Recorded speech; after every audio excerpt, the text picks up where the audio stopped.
우리나라는 2년 전 처음으로 1인당 국민소득이 3만 달러를 넘으며 세계에서 7번째로 3050 클럽에 가입했죠.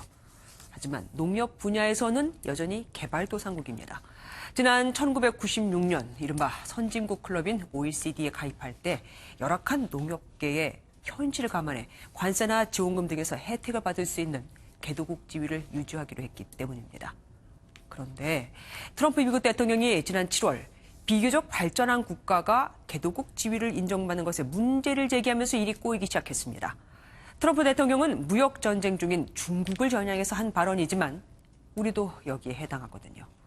개도국 지위를 포기하면 우리나라로 들어오는 외국 농산물의 관세가 낮아지고 우리 농민들은 농업 보조금이 줄어들 수 있습니다.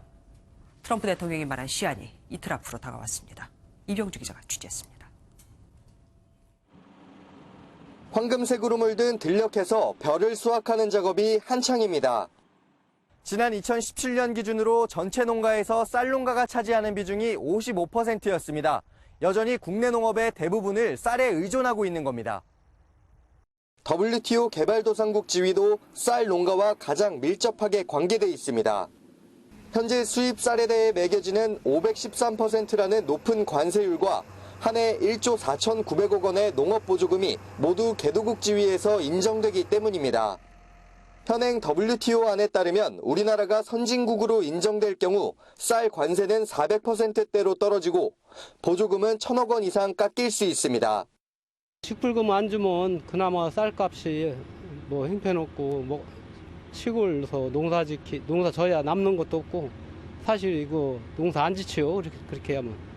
손해봐가며 농사 짓겠어요.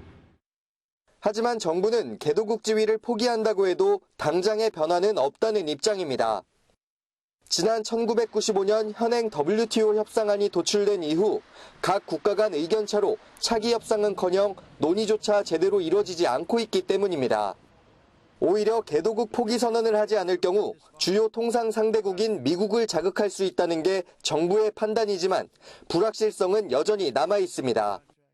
정부는 이르면 이번 주 안으로 방침을 결정할 것으로 예상되는 가운데 대만과 브라질 등 4개 국가가 이미 자발적으로 개도국 포기 선언을 했습니다. MBN 뉴스 이병주입니다.